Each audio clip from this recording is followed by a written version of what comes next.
ਚੋਣਾਂ ਤੋਂ ਪਹਿਲਾਂ ਹੀ ਆਪਣੇ ਚੋਣ ਕੰਪੇਨ 'ਚ ਹੀ ਐਲਾਨ ਕਰਤਾ ਸੀ ਕਿ 1 ਰੁਪਿਆ ਤਨਖਾਹ ਹੋਊਗੀ ਔਰ 1 ਰੁਪਏ ਹੀ ਪੈਨਸ਼ਨ ਹੋਊਗੀ। ਬਿਲਕੁਲ ਬਿਲਕੁਲ। ਐਮਐਲਏ ਦੇ ਕੋਲ ਤਾਂ ਹਾਲਾਂਕਿ ਬਹੁਤ ਸਾਰੇ ਅਲਾਉਂਸਸ ਜਿਹੜੇ ਹੁੰਦੇ ਨੇ ਉਹ ਮਿਲਦੇ ਨੇ। ਬੰਦਾ ਤਾਂ ਕਹਿੰਦੇ ਐਮਐਲਏ ਤਾਂ ਕੋਈ ਚੀਜ਼ ਨਹੀਂ ਛੱਡਦੇ ਹੈਗੇ। ਤੁਸੀਂ ਕਿਵੇਂ ਫੈਸਲਾ ਕੀਤਾ ਕਿ ਮੈਂ 1 ਰੁਪਏ ਹੀ ਲੈਣੀ ਹੈਗੀ, ਤਨਖਾਹ ਆਪਣੀ ਲੈਣੀ ਨਹੀਂ, ਔਰ ਉਹ ਵੀ ਇਨੀਸ਼ੀਅਲੀ? ਬੰਦੇ ਨੂੰ ਨਾ ਸਬਰ ਚਾਹੀਦਾ, ਰੱਜ ਦਾ ਨਹੀਂ ਹੁੰਦਾ। ਬਹੁਤ ਗਰੀਬੀ ਦੇਖੀ ਹੈ, ਬਹੁਤ ਦੁੱਖ ਕੱਟੇ ਨੇ।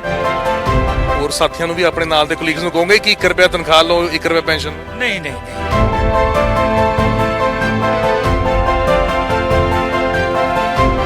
ਜਿਸ ਮਾਨ ਇਸ ਵਾਰ ਚੋਣਾਂ ਤੋਂ ਲੜ ਰਹੇ ਨੇ, ਤਾਂ ਕੀ ਲੱਗਦਾ ਕਿ ਇਸ ਵਾਰ ਮੁਕਾਬਲਾ ਔਖਾ ਹੋ ਜਾਣਾ ਸੀਗਾ? ਤੁਹਾਨੂੰ ਏਦਾਂ ਦੀ ਸਥਿਤੀ ਨਜ਼ਰ ਆਈ? ਔਰ ਦੀਪ ਸਿੱਧੂ ਵਾਲਾ ਫੈਕਟਰ ਜਦੋਂ ਉੱਥੇ ਹੋਇਆ ਤਾਂ ਉਹਨੇ ਜ਼ਰੂਰ ਚਿੰਤਾ ਵਧਾਈ ਹੋਣੀ।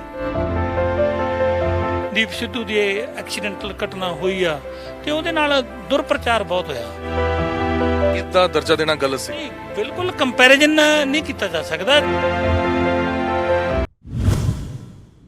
ਪ੍ਰੋ ਪੰਜਾਬ ਟੀਵੀ ਤੇ ਤੁਹਾਡਾ ਸਵਾਗਤ ਹੈ। ਮੈਂ ਹਾਂ ਗਗਨਦੀਪ ਸਿੰਘ। ਆਮ ਆਦਮੀ ਪਾਰਟੀ ਦੇ 92 ਵਿਧਾਇਕ ਵਿਧਾਨ ਸਭਾ ਪਹੁੰਚੇ ਨੇ ਔਰ ਉਹਨਾਂ ਚੋਂ ਇੱਕ ਵਿਧਾਇਕ ਨੇ ਆਪਣੇ ਚੋਣ ਕੰਪੇਨ ਦੇ ਦੌਰਾਨ ਇੱਕ ਅਸ਼ਟਾਮ ਪੇਪਰ ਦੇ ਉੱਤੇ ਗੱਲ ਲਿਖੀ ਸੀ ਕਿ ਜੇ ਮੈਂ ਵਿਧਾਇਕ ਬਣ ਗਿਆ ਤਾਂ ਮੈਂ 1 ਰੁਪਿਆ ਪੈਨਸ਼ਨ ਲਵਾਂਗਾ ਔਰ ਜੋ ਉਹਨਾਂ ਦੀ ਤਨਖਾਹ ਹੋਊਗੀ ਉਹ ਵੀ 1 ਰੁਪਿਆ ਹੋਊਗੀ। ਸਾਡੇ ਨਾਲ ਜਸਵੰਤ ਸਿੰਘ ਗੱਜਣ ਮਾਜਰਾਣੀ ਮੌਜੂਦ ਨੇ, ਅਮਰਗੜ੍ਹ ਤੋਂ ਜਿੱਤ ਕੇ ਵਿਧਾਨ ਸਭਾ ਪਹੁੰਚੇ ਨੇ। ਸਭ ਤੋਂ ਪਹਿਲਾਂ ਤਾਂ ਸਵਾਗਤ ਹੈ ਜੀ ਪ੍ਰੋ ਪੰਜਾਬ ਟੀਵੀ। ਬਹੁਤ ਬਹੁਤ ਧੰਨਵਾਦ ਹੈ ਜੀ। ਤੁਸੀਂ ਚੋਣਾਂ ਤੋਂ ਪਹਿਲਾਂ ਹੀ ਆਪਣੇ ਚੋਣ ਕੰਪੇਨ 'ਚ ਹੀ ਐਲਾਨ ਕਰਤਾ ਸੀ ਕਿ 1 ਰੁਪਿਆ ਤਨਖਾਹ ਹੋਊਗੀ ਔਰ 1 ਰੁਪਏ ਹੀ ਪੈਨਸ਼ਨ ਹੋਊਗੀ। ਹਾਂਜੀ, ਬਿਲਕੁਲ ਬਿਲਕੁਲ। ਦੇਖੋ, ਅਸੀਂ ਪ੍ਰਮਾਤਮਾ ਨੇ ਦੇਖੋ ਸਾਨੂੰ ਬਹੁਤ ਕੁਝ ਦਿੱਤਾ। ਅਸੀਂ ਚਾਹੁੰਦੇ ਹਾਂ ਵੀ ਜਿਹੜੇ ਅਸੀਂ ਉਸ ਤਨਖਾਹ ਦੀ ਥਾਂ ਤੇ ਉਹ ਹਸਪਤਾਲ 'ਚ ਲੱਗੇ, ਜੋ ਸਕੂਲ ਵਾਲੇ ਬੱਚਿਆਂ ਦੇ ਲੱਗੇ, ਜਿੱਥੇ ਵੀ ਸਰਕਾਰ ਨੂੰ ਫਾਇਦਾ ਹੋਵੇਗਾ, ਵੀ ਗਰੀਬ ਗੁਰਬਿਆਂ ਦੇ ਹਿੱਤ 'ਚ ਵਰਤੇ ਜਾਣਾ ਚਾਹੀਦਾ ਪੈਸਾ। ਸਾਨੂੰ ਤਨਖਾਹ ਤੇ ਦੂਜੇ ਦੀ ਕਿਸੇ ਚੀਜ਼ ਦੀ ਲੋੜ ਨਹੀਂ ਹੈਗੀ। ਐਮਐਲਏ ਦੇ ਕੋਲ ਤਾਂ ਹਾਲਾਂਕਿ ਬਹੁਤ ਸਾਰੇ ਅਲਾਉਂਸਸ ਜਿਹੜੇ ਹੁੰਦੇ ਨੇ ਉਹ ਮਿਲਦੇ ਨੇ। ਬੰਦਾ ਤਾਂ ਕਹਿੰਦੇ ਐਮਐਲਏ ਤਾਂ ਕੋਈ ਚੀਜ਼ ਨਹੀਂ ਛੱਡਦੇ ਹੈਗੇ। ਤੁਸੀਂ ਕਿਵੇਂ ਫੈਸਲਾ ਕੀਤਾ ਕਿ ਮੈਂ 1 ਰੁਪਏ ਹੀ ਲੈਣੀ ਹੈਗੀ, ਤਨਖਾਹ ਆਪਣੀ ਲੈਣੀ ਨਹੀਂ, ਔਰ ਉਹ ਵੀ ਇਨੀਸ਼ੀਅਲੀ ਸਟਾਰਟਿੰਗ ਦੇ ਵਿੱਚ ਹੀ ਤੁਸੀਂ ਇਹ ਫੈਸਲਾ ਕਰ ਲਿਆ ਸੀਗਾ ਕਿ ਤਨਖਾਹ ਹੀ ਨਹੀਂ ਲੈਣੀ? ਦੇਖੋ, ਪ੍ਰਮਾਤਮਾ ਨੂੰ ਜਿਹੜਾ ਮੰਨਣ ਵਾਲਾ ਬੰਦਾ ਹੁੰਦਾ, ਬੰਦੇ ਨੂੰ ਨਾ ਸਬਰ ਚਾਹੀਦਾ, ਰੱਜ ਦਾ ਨਹੀਂ ਹੁੰਦਾ। ਬਹੁਤ ਗਰੀਬੀ ਦੇਖੀ ਹੈ, ਬਹੁਤ ਦੁੱਖ ਕੱਟੇ ਨੇ। ਜਦੋਂ ਰੱਬ ਨੇ ਸਾਨੂੰ ਪਹਿਲਾਂ ਹੀ ਕੋਈ ਘਾਟ ਨਹੀਂ ਛੱਡੀ, ਫਿਰ ਜਿਹਨੇ ਨਹੀਂ ਰੱਜਣਾ ਉਹਨਾਂ ਨੇ ਬਲੈਕਾਂ ਕਰਕੇ, ਝੂਠ ਬੋਲ ਕੇ, ਠੱਗੀਆਂ ਲਾ ਕੇ ਵੀ ਨਹੀਂ ਰੱਜਣਾ ਹੈਗਾ।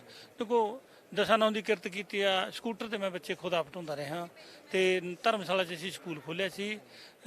ਬਿਲਕੁਲ ਮਨ ਸ਼ਾਂਤ ਆ, ਕੋਈ ਮਤਲਬ ਮਨ 'ਚ ਕੋਈ ਨਾ ਬੇਈਮਾਨੀ, ਨਾ ਧੋਖਾ, ਨਾ ਦੂਜਾ। ਮਤਲਬ ਐਸੀ ਸੇਵਾ ਕਰਨੀ ਹਲਕੇ 'ਚ ਜਿਹੜੀ ਮਿਸਾਲ ਹੋਵੇ। ਜਿਹੜੀ ਕਰਦੇ ਆਪਣਾ ਜੇ ਪਰਿਵਾਰਕ ਪਿਛੋਕੜ ਦੀ ਗੱਲ ਕਰ ਲਈਏ, ਤੁਹਾਡੀ ਗੱਲ ਕਰ ਲਈਏ, ਤਾਂ ਕੀ ਖੇਤੀ ਦੇ ਨਾਲ ਜੁੜੇ ਹੋਏ ਸੀ ਜਾਂ ਕੁਝ ਹੋਰ ਬਿਜ਼ਨਸ ਵੀ ਸੀਗਾ? ਪਹਿਲਾਂ ਖੇਤੀ ਸੀ, ਬਹੁਤ ਕਰਜ਼ਦਾਰ ਹੋ ਗਏ ਸੀ। ਫਿਰ ਮੈਂ ਦੇਖਿਆ ਜਦੋਂ ਬਿਲਕੁਲ ਬੇਰੁਜ਼ਗਾਰ ਹੋ ਗਏ, ਇੱਕ ਸਕੂਲ ਖੋਲ੍ਹਿਆ ਸੀ ਮੈਂ ਤੇ ਮੇਰੀ ਮਿਸਿਜ ਨੇ ਧਰਮਸ਼ਾਲਾ 'ਚ, ਸਿਰਫ 40-50 ਬੱਚਿਆਂ ਤੋਂ ਇੱਕ ਕਮਰੇ ਦੇ ਵਿੱਚ, ਜਿਹਦੇ ਵਿੱਚ ਨਲਕਾ ਵੀ ਨਹੀਂ ਸੀ, ਘੜਾ ਰੱਖਿਆ ਸੀ ਤੇ ਰਕਸ਼ਾ ਕਿਰਾਏ ਤੇ ਲਿਆ ਸੀ ਤੇ ਬਿਲਕੁਲ ਆਧਾਰ ਟੇਬਲ, ਆਧਾਰ ਕੁਰਸੀ ਲੈ ਕੇ ਮਤਲਬ ਸਹੁੰ ਖਾ ਕੇ ਬੈਠੇ ਸੀ ਟੇਬਲ ਤੇ ਅੱਜ ਤੋਂ 30 ਸਾਲ ਪਹਿਲਾਂ, ਵੀ ਜ਼ਿੰਦਗੀ 'ਚ ਇੱਕ ਵੀ ਗਲਤ ਕੰਮ ਨਹੀਂ ਕਰਨਾ। ਮਤਲਬ ਉਹ ਸਹੁੰ ਅੱਜ ਤੱਕ ਬਰਕਰਾਰ ਵਾ। ਕੋਈ ਬੰਦਾ ਹਲਕੇ 'ਚ ਨਹੀਂ ਤਾਂ ਸਾਡੀ ਇਲੈਕਸ਼ਨ ਇੰਨੀ ਹਾਈਟ ਫਰੀ ਵੀ ਸੀ, ਵਿਸ਼ਵ ਦੀ ਇਲੈਕਸ਼ਨ ਸੀ ਇਹ। ਅਮਰਗੜ੍ਹ ਦੇ ਵਿੱਚ ਸਾਡੇ ਬਰਖਲਾਫ ਬਹੁਤ ਜਥੇਬੰਦੀਆਂ ਆ ਚੁੱਕੀਆਂ ਸਨ, ਮੀਡੀਆ ਆ ਚੁੱਕਿਆ ਸੀ, ਬੰਬੇ ਤੱਕ ਦਾ ਮੀਡੀਆ, ਦਿੱਲੀ ਤੱਕ ਦਾ। ਦੇਖੋ, ਪੰਜਾਬ ਦੇ ਗਾਉਣ ਵਾਲੇ, ਹਿੰਦੀ ਫਿਲਮ ਕਲਾਕਾਰ, ਬਸ NRA ਵੀਰ ਜਿਹੜੇ ਕਿ ਸਿਮਰਜੀਤ ਮਾਨ ਸਾਹਿਬ ਨੂੰ ਸਪੋਰਟ ਕਰਦੇ ਤੇ। ਮਤਲਬ ਸਾਡਾ ਇੱਕ ਆਪਦਾ ਇੱਕ ਖੇਤਰ ਸੀ, ਸਾਨੂੰ ਮਾਣ ਸੀ ਵੀ ਇਹ ਜਿਹੜੇ ਬਿਨਾਂ ਏਜੰਡੇ ਤੋਂ ਇੱਕ ਇਮੋਸ਼ਨਲ ਹੋ ਕੇ ਇਲੈਕਸ਼ਨ ਜਿੱਤਣ ਨੂੰ ਲੋਕ ਨਹੀਂ ਜਿਤਾਉਣਗੇ। ਆਖਰ ਪ੍ਰਮਾਤਮਾ ਨੇ ਸਾਨੂੰ ਜਿੱਤ ਬਖਸ਼ੀ ਹੈ ਤੇ ਅਸੀਂ ਸੇਵਾ ਕਰਨੀ ਹੈ। ਮੈਨੂੰ ਲੱਗਦਾ ਸ਼ਾਇਦ ਅਸੀਂ ਆਪਣੇ ਕਰਕੇ ਨਹੀਂ ਜਿੱਤੇ, ਉਹ ਜਿਹੜੀਆਂ ਗਰੀਬ ਗੁਰਬੇ, ਜਿਹੜੇ ਲੱਖਾਂ ਲੋਕਾਂ ਦਾ ਸੀ ਭਲਾ ਕਰਨਾ, ਸ਼ਾਇਦ ਉਹਨਾਂ ਦੀਆਂ ਦੁਆਵਾਂ ਕਾਰਨ ਅਸੀਂ ਜਿੱਤੇ ਆ। ਪ੍ਰਮਾਤਮਾ ਨੇ ਬੱਚਿਆਂ ਦੇ ਖੋਲੇ ਹੋਏ ਸਕੂਲ ਤੋਂ ਅੱਜ ਉਹ ਤਸਵੀਰ ਕਿਹੋ ਜੀ? ਅੱਜ ਸਕੂਲ ਕੀ ਵੱਡਾ ਹੋ ਗਿਆ, ਬੱਚੇ ਹੁਣ ਵੀ ਪੜ੍ਹਨ ਲੱਗੇ? ਅੱਜ ਸਾਡੇ ਕੋਲ 5000 ਬੱਚਾ, 2 ਸਕੂਲ ਨੇ, ਇੱਕ ਕਾਲਜ ਆ। ਮੈਂ ਹਿਸਟਰੀ ਦਾ ਪ੍ਰੋਫੈਸਰ ਹਾਂ, ਉਹ 'ਚ ਪੜ੍ਹਾਇਆ 20 ਸਾਲ ਲਗਾਤਾਰ। ਮਤਲਬ ਤੁਸੀਂ ਯਕੀਨ ਮੰਨਿਓ ਵੀ ਸ਼ਾਇਦ ਕੋਈ ਭਗਤੀ ਵੀ ਨਹੀਂ ਕਰ ਸਕਦਾ ਜਿਸ ਤਰੀਕੇ ਨਾਲ ਅਸੀਂ ਅੱਜ ਤੱਕ ਆਪਦੇ ਹੱਥੀਂ ਕਾਰਜ ਕਰਿਆ।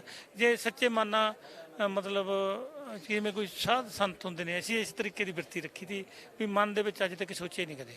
ਜਦੋਂ ਅਮਰਗੜ੍ਹ ਤੋਂ ਸਿਮਰਜੀਤ ਸਿੰਘ ਮਾਨ ਹੋਣੀ ਮੈਦਾਨ ਦੇ ਵਿੱਚ ਆਉਂਦੇ ਨੇ, ਪਤਾ ਚੱਲਦਾ ਤੁਹਾਨੂੰ ਕਿ ਸਿਮਰਜੀਤ ਸਿੰਘ ਮਾਨ ਇਸ ਵਾਰ ਚੋਣ ਇੱਥੋਂ ਲੜ ਰਹੇ ਨੇ, ਤਾਂ ਕੀ ਲੱਗਦਾ ਕਿ ਇਸ ਵਾਰ ਮੁਕਾਬਲਾ ਔਖਾ ਹੋ ਜਾਣਾ ਸੀਗਾ? ਤੁਹਾਨੂੰ ਏਦਾਂ ਦੀ ਸਥਿਤੀ ਨਜ਼ਰ ਆਈ? ਔਰ ਦੀਪ ਸਿੱਧੂ ਵਾਲਾ ਫੈਕਟਰ ਜਦੋਂ ਉੱਥੇ ਹੋਇਆ ਤਾਂ ਉਹਨੇ ਜ਼ਰੂਰ ਚਿੰਤਾ ਵਧਾਈ ਹੋਣੀ। ਪਹਿਲਾਂ ਕੋਈ ਐਸੀ ਗੱਲ ਨਹੀਂ ਸੀਗੀ। ਮਾਨ ਸਾਹਿਬ ਚਲੋ ਵੱਡੇ ਨੇ, ਅਸੀਂ ਉਹਨਾਂ ਦੀ ਸ਼ਾਨ ਦੇ ਵਰਖਲਾਫ ਕਦੇ ਕੋਈ ਸ਼ਬਦ ਬੋਲਿਆ ਨਹੀਂ।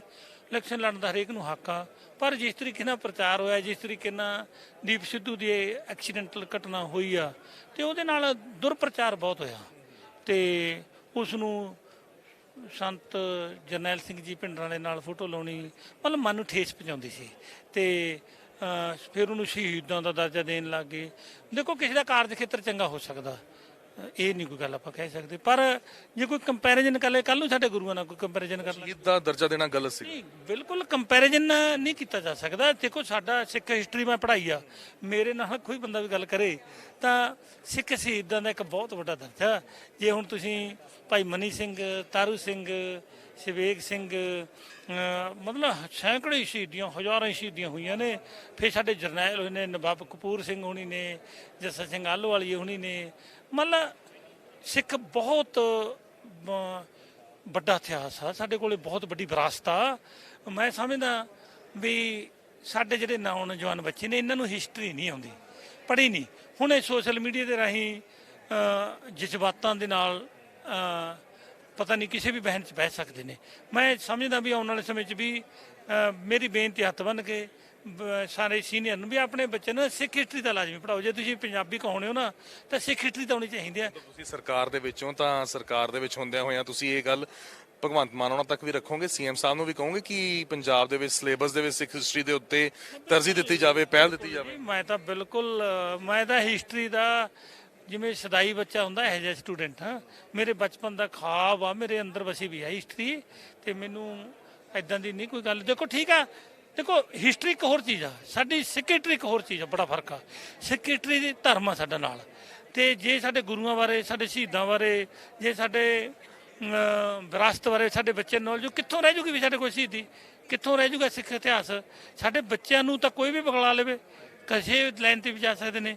ਮੈਂ ਪੇਰੈਂਟਸ ਨੂੰ ਇਸ ਕਰਕੇ ਕਹਿੰਦਾ, ਉਹ ਕੋਈ ਸਿਲੇਬਸਾਂ ਦੇ ਵਿੱਚ ਪੂਰੇ ਦੀ ਲੋੜ ਨਹੀਂ। ਹਿਸਟਰੀ ਤਾਂ ਜਿੰਨੀ ਸਿਲੇਬਸਾਂ 'ਚ ਵੀ ਆਉਣੀ ਚਾਹੀਦੀ ਆ, ਪਰ ਉਹ ਤੋਂ ਵੱਧ ਹਿਸਟਰੀ ਘਰਾਂ ਦੇ ਵਿੱਚ ਬੱਚਿਆਂ ਨੂੰ ਗੁਰੂ ਨਾਨਕ ਸਾਹਿਬ ਜੀ ਤੋਂ। ਦੇਖੋ ਕਿੱਡਾ ਵੱਡੇ ਸੰਕਲਪ ਨੇ, ਸਰਬੱਤ ਦਾ ਭਲਾ, ਕਰਮ ਕਰੋ ਵੰਡ ਸਕੋ, ਬਾਕੀ ਅਸੀਂ ਨਾਮ ਜਪੋ, ਇਹੋ ਜਿਹੇ ਸਿਧਾਂਤਾਂ ਤੇ ਸਾਡੇ ਵਿਰਾਸਤ ਆ, ਜਿਹਨੂੰ ਵਿਸ਼ਵ ਦੇ ਵਿੱਚ ਜੇ ਅੱਜ ਕੋਈ ਧਰਮਾਂ ਦੇ ਵਿੱਚ ਕਿਤੇ ਗੱਲ ਹੁੰਦੀ ਹੈ ਤਾਂ ਸਿੱਖ ਹਿਸਟਰੀ ਦੀ ਲਾਜ਼ਮੀ ਹੈ। ਸਾਡੇ ਲੰਗਰ ਪ੍ਰਥਾ, ਮਤਲਬ ਕਿਆ ਬਾਤ ਹੈ। ਮਤਲਬ ਰੋਣ ਆਉਂਦਾ ਜਦੋਂ ਅਸੀਂ ਆਪਣੇ ਪੁਰਖਿਆਂ ਦੀਆਂ ਗੱਲਾਂ ਯਾਦ ਕਰਦੇ ਹਾਂ। ਮੈਂ ਤਾਂ ਸੱਚੀ ਮੁੱਚੀ ਰੋਪੇ ਨਾ, ਜੇ ਮੈਨੂੰ ਜਦੋਂ ਵੀ ਯਾਦ ਆਉਂਦੇ ਨੇ ਤਾਂ ਮੈਨੂੰ ਵਾਕਈ ਉਹਨਾਂ ਤੇ ਅਨੁਭਵ ਹੁੰਦਾ ਵੀ ਮੈਨੂੰ ਮੇਰੇ ਸਾਹਮਣੇ ਖੜੇ ਨੇ ਮੇਰੇ ਸ਼ਹੀਦ, ਮੈਨੂੰ ਲੱਗਦਾ ਉਹਨਾਂ ਦਾ। ਤੁਸੀਂ ਜਿਸ ਤਰੀਕੇ ਨਾਲ 1 ਰੁਪਿਆ ਤਨਖਾਹ ਤੇ 1 ਰੁਪਿਆ ਪੈਨਸ਼ਨ ਦੀ ਗੱਲ ਕਹੀ ਹੈ, ਇਹ ਮੁੱਦਾ ਕਾਫੀ ਗਰਮਾਇਆ ਵੀ। 2017 ਦੇ ਵਿੱਚ ਵੀ ਹਰਪਾਲ ਚੀਮਾ ਉਹਨਾਂ ਦੇ ਵੱਲੋਂ ਵੀ ਇਹਦਾ ਜ਼ਿਕਰ ਕੀਤਾ ਗਿਆ ਸੀਗਾ ਕਿ ਇੱਕ ਵਿਧਾਇਕ ਇੱਕ ਪੈਨਸ਼ਨ ਹੀ ਹੋਣਾ ਚਾਹੀਦਾ, ਕਿਉਂਕਿ ਪ੍ਰਕਾਸ਼ ਸਿੰਘ ਬਾਦਲ ਦੀਆਂ ਪੈਨਸ਼ਨਾਂ ਦੇ ਉੱਤੇ ਬੜੇ ਸਵਾਲ ਹੋਏ। ਹੋਰ ਵੀ ਅਜਿਹੇ ਬਹੁਤ ਸਾਰੇ ਲੀਡਰ ਨੇ ਜਿਨ੍ਹਾਂ ਦੀਆਂ ਪੈਨਸ਼ਨਾਂ ਜਿਹੜੀਆਂ ਨੇ ਇਸ ਵਾਰ ਕਾਫੀ ਜ਼ਿਆਦਾ ਹੋ ਕੇ ਆਉਣਗੀਆਂ, ਕਿਉਂਕਿ 3-3 4-4 ਵਾਰ ਉਹ ਚੋਣ ਜਿੱਤੇ ਹੋਏ ਨੇ। ਤਾਂ ਇਸ ਦੇ ਉੱਤੇ ਵੀ ਪਾਰਟੀ ਹੁਣ ਐਕਸ਼ਨ ਲੈਣ ਜਾ ਰਹੀ ਹੈ। ਬਿਲਕੁਲ ਜੀ, ਪਾਰਟੀ ਬੜੀ ਪਾਰਦਰਸ਼ਤਾ ਨਾਲ ਕੰਮ ਕਰ ਰਹੀ ਹੈ। ਹਰ ਕੰਮ ਤੇ ਸਾਡਾ ਇੱਕ ਵਿਸ਼ੇਸ਼ ਕਿਸਮ ਦੇ ਮਤਲਬ ਅਸੀਂ ਪੂਰੀ ਥਿਊਰੀ ਦੇ ਨਾਲ ਕੰਮ ਕਰਦੇ ਹਾਂ।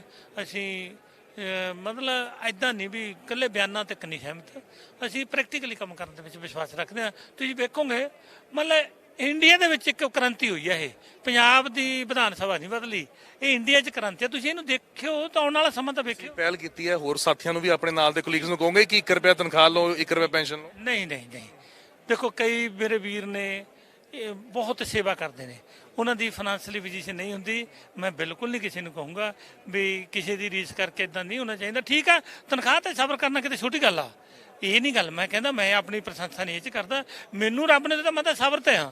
ਮੈਂ ਆਪਣੇ ਮੇਰੇ ਹੁਣ ਜਿਹੜੇ ਵਿਚਾਰੇ ਛੋਟੇ ਛੋਟੇ ਕਿੱਤਿਆਂ 'ਚੋਂ ਆਏ ਨੇ, ਉਹਨਾਂ ਨੇ ਕਿੱਤੇ ਬੰਦ ਹੋਏ ਨੇ, ਜੇ ਤਨਖਾਹ ਵੀ ਕੋਈ ਐਡੀ ਵੱਡੀ ਨਹੀਂ ਹੁੰਦੀ ਜਿੱਡੀਆਂ ਹੁਣ 75000 ਕਿੰਨੀ ਅਲਾਉਂਸਸ ਪਾ ਕੇ ਨਹੀਂ ਪਤਾ, ਜੇ ਵੱਧ ਵੀ ਹੋ ਜਾ ਰਹੇ ਸੀ 2-2 ਲੱਖ ਰੁਪਏ ਅਸੀਂ ਆਪਦੇ ਮੁਲਾਜ਼ਮਾਂ ਨੂੰ ਦਿੰਦੇ ਆ।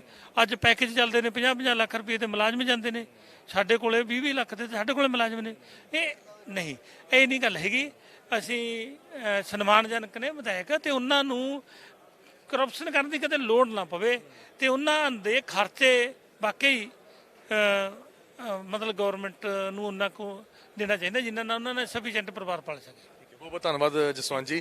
ਤਾਂ ਜਸਵੰਤ ਸਿੰਘ ਗੱਜਣ ਮਾਜਰਾ ਹੋਣੀ ਜਿਨ੍ਹਾਂ ਨੇ ਆਪਣੇ ਚੋਣਾਂ ਦੌਰਾਨ ਇਹ ਗੱਲ ਕਹਿ ਦਿੱਤੀ ਸੀ ਕਿ ਮੈਂ 1 ਰੁਪਿਆ ਤਨਖਾਹ ਲਵਾਂਗਾ, 1 ਰੁਪਿਆ ਪੈਨਸ਼ਨ ਲਵਾਂਗਾ, ਔਰ ਹੁਣ ਵਿਧਾਨ ਸਭਾ ਦੇ ਵਿੱਚ ਪਹੁੰਚ ਚੁੱਕੇ ਨੇ, ਵਿਧਾਇਕ ਬਣ ਚੁੱਕੇ ਨੇ, ਤਾਂ ਕਹਿ ਰਹੇ ਨੇ ਕਿ ਮੈਂ ਉਹ ਗੱਲ ਪੂਰੀ ਕਰ ਰਿਹਾ। ਮੈਂ 1 ਰੁਪਿਆ ਤਨਖਾਹ ਲਵਾਂਗਾ ਔਰ 1 ਰੁਪਿਆ ਪੈਨਸ਼ਨ ਲਵਾਂਗਾ। ਕੈਮਰਾਮੈਨ ਮਨਪ੍ਰੀਤ ਨਾਲ ਗਗਨਦੀਪ ਸਿੰਘ, ਪ੍ਰੋ ਪੰਜਾਬ ਟੀਵੀ, ਚੰਡੀਗੜ੍ਹ।